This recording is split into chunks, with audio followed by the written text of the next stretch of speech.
Hi guys, I'm CJ Altonaga, your accountant for today, and I will be discussing yung 1701Q third quarter ng mga mixed income earners opted for 8% tax rate. Pero ito ay sellers registered before July 1. So disclaimer muna tayo, no? Accountant, it's not all no basis. Sometimes we tend to forget and miss something. If so, please let me know in the comments. This video was created October 2024. Any regulations after this date may affect the computation. So, this is your guide only, not your actual filing. Iba't-iba tayo ng CS, iba't-iba tayo na 2307. So, guide only to. So, for mixed income earner to. So, ayan, mixed income earner,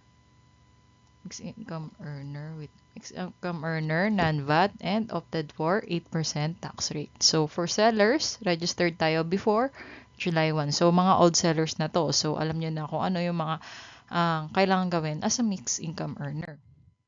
So, sino nga ba yung mga ating mixed income earners? Si mixed income earners natin ay mga nag-earn both compensation. Ang nakalagay dyan is both.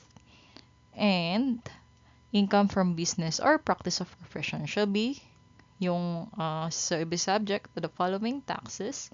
So, yung compensation natin, and yan compensation natin is under graduated tax. Yan. Ibig sabihin ng subsection of this section is yung graduated tax natin.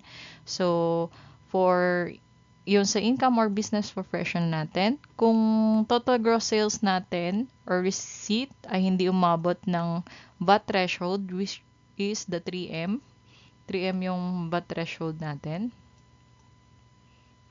Yan. Of this code, the rates prescribed under, yan. Kasi kinuha ko to sa tax codes. So, maraming connect. So, 8%, pwedeng mag 8% ka. Or, pwede kang mag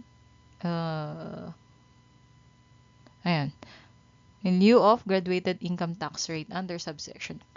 Kumbaga, pwede kang in lieu. Kumbaga, pwede mo siyang ipalit sa graduated income tax rate. Pwedeng 8% or kapag lumagpas naman ng 3M, exceeds the VAT threshold, magiging graduated tax ka na. Pero pwede mo pa rin gamitin ang graduated tax kahit na hindi ka umabot ng 3 million. Pero sa atin ngayon, ang pinili ay mixed income is si compensation ay nakasaad kay ating compensation na graduated, and si business income natin is the 8%. So, ito yung 1701Q natin. So, kapag may nakalagay dyan, hindi yan sole proprietor, minsan nilalagay nila is mixed income, dapat yan. Wala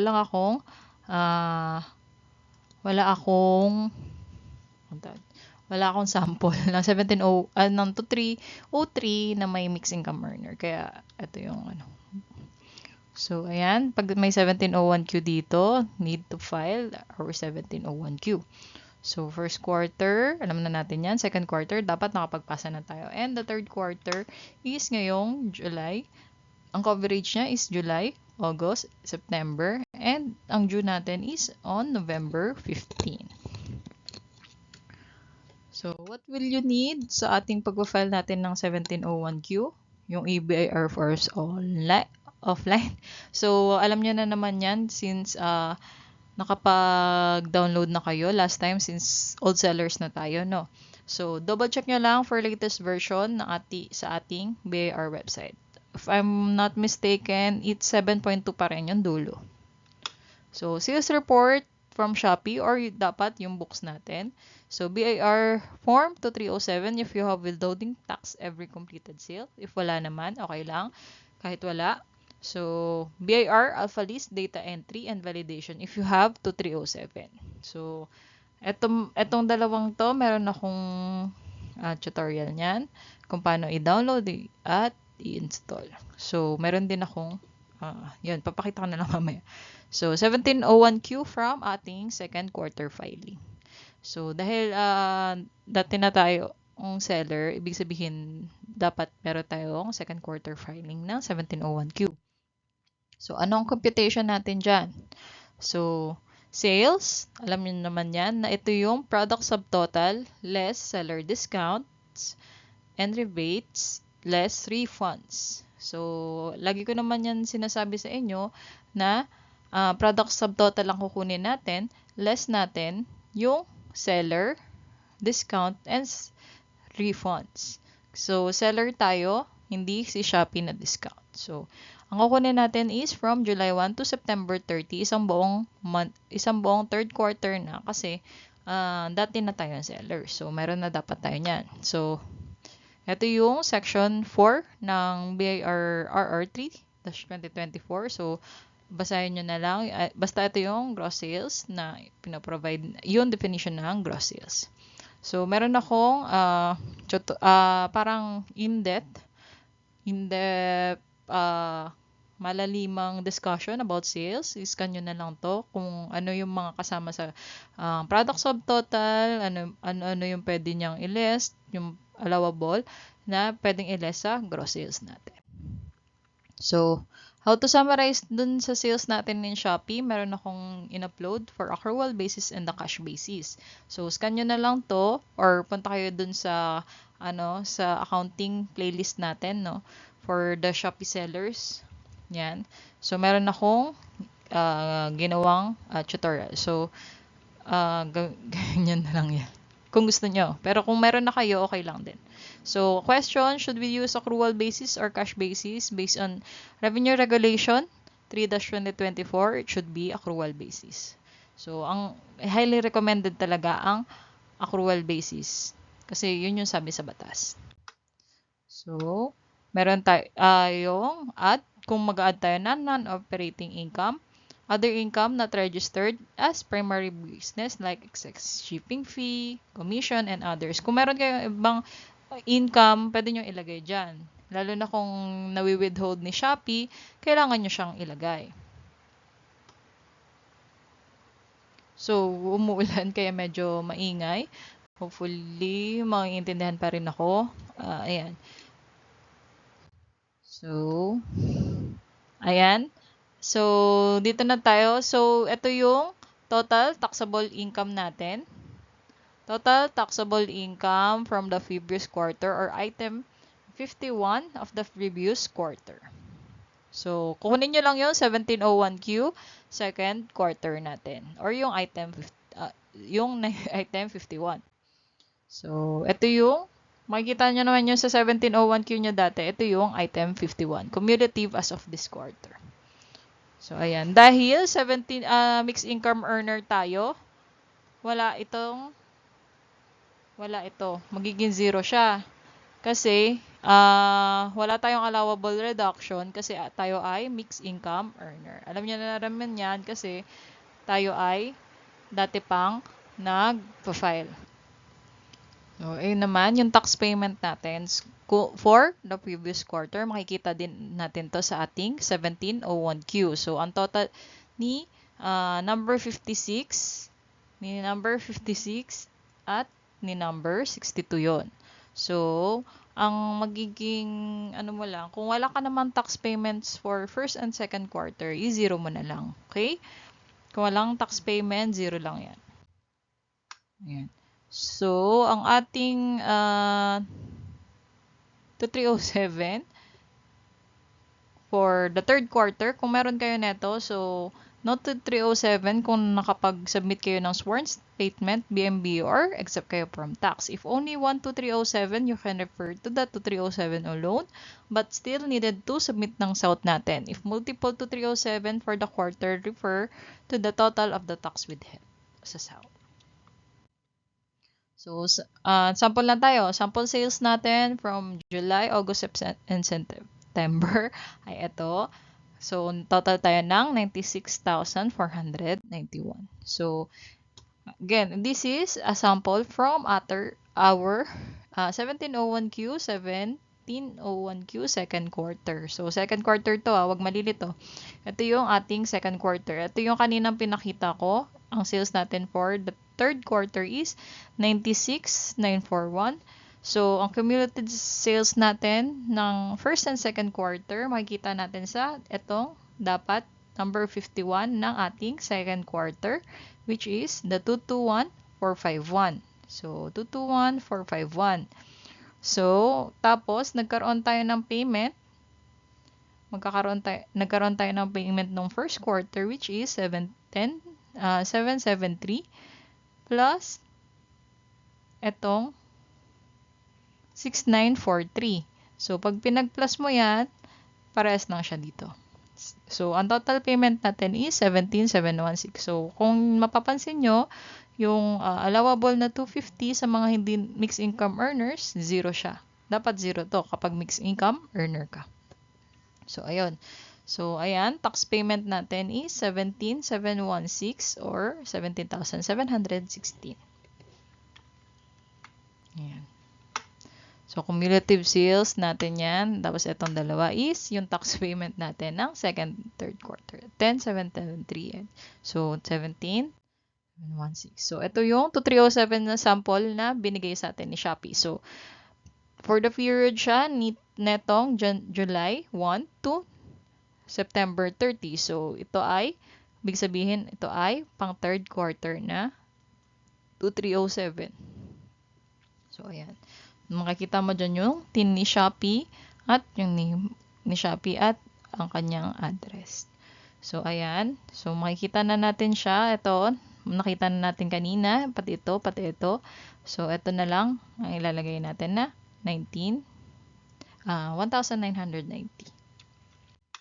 So, dito na tayo. So, ang latest package, BIR form package, nung tiningnan ko to ay 7.9.4.2. So, 4.2 na pala. Nagkala ko 7.2. So, ayan.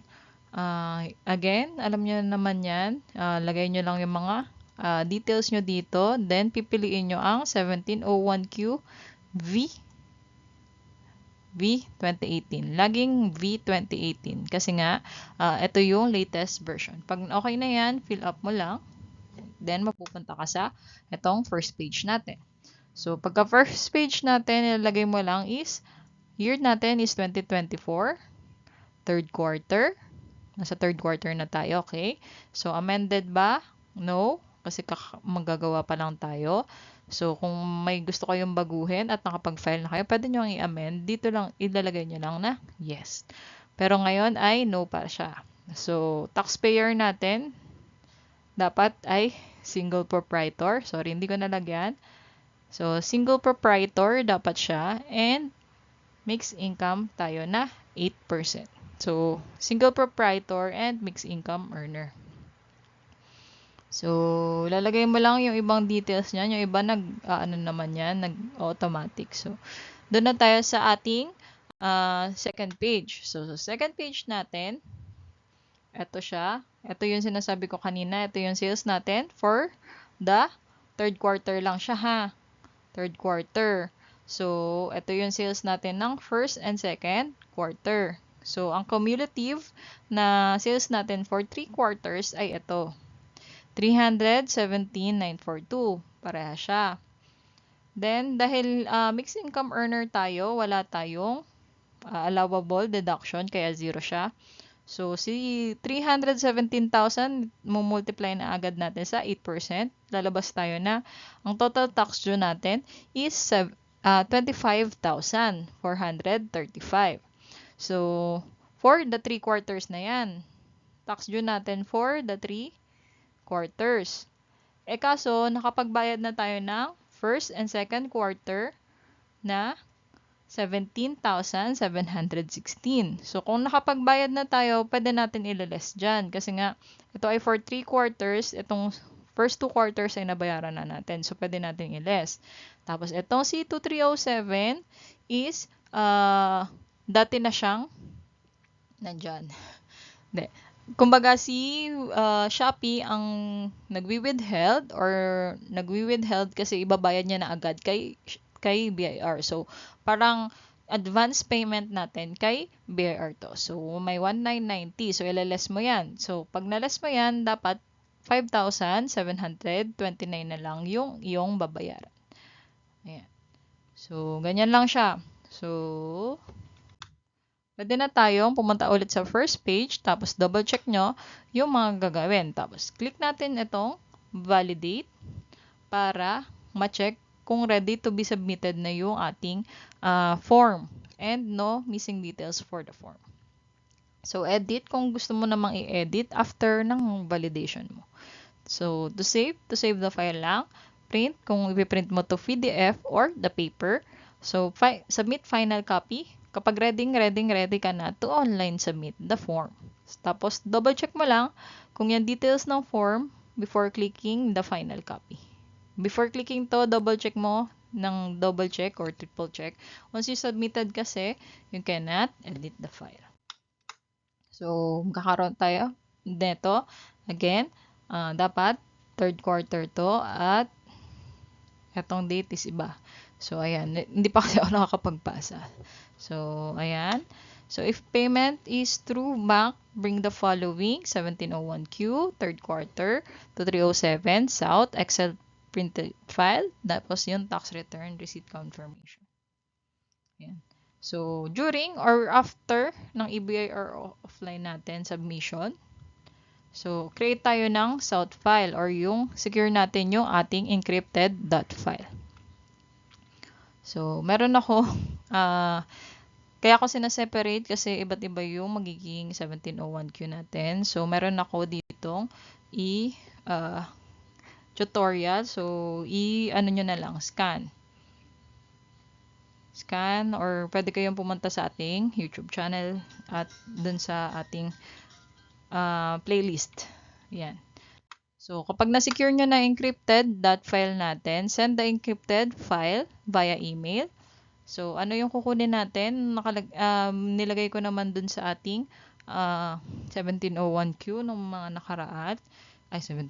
Sa ating South, kung saan siya mahanap. So, sa akin, nilagay ko sa C, sa Windows SSDC, tapos dun sa folder ng BIR Alpha 7.3. So, ang latest version natin ng Alpha is 7.3. So, encrypted file. So, ito, dapat 09 kasi third quarter. Ayan. Kung ano yung latest, yun yung gagamitin nyo. So, paano natin siya isasend kay BIR? I-attach lang natin to. Dapat, laging attach yan ha. Huwag nyo kakalimutan i-attach yan kasi yan yung i-submit natin kay BIR talaga. So, ang email niya is esubmission@bir.gov. Ito yung subject file. Tapos, ano na lang to, taxpayers details na lang to.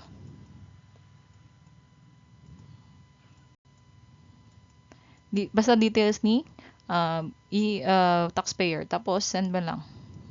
Okay na yun. So, makaka-receive ka. First na receive mo kay BIR is na-receive na nila yung data file pero hindi pa siya yung validated result. So, makaka-receive ka ulit ng email. Ito na yung validation ng ating report. So, meron siyang ganyan. Then, ayun, ma-acknowledge na yan. Yan. Basta man lalaman mo kung may valid file or invalid file dun sa inattach mo.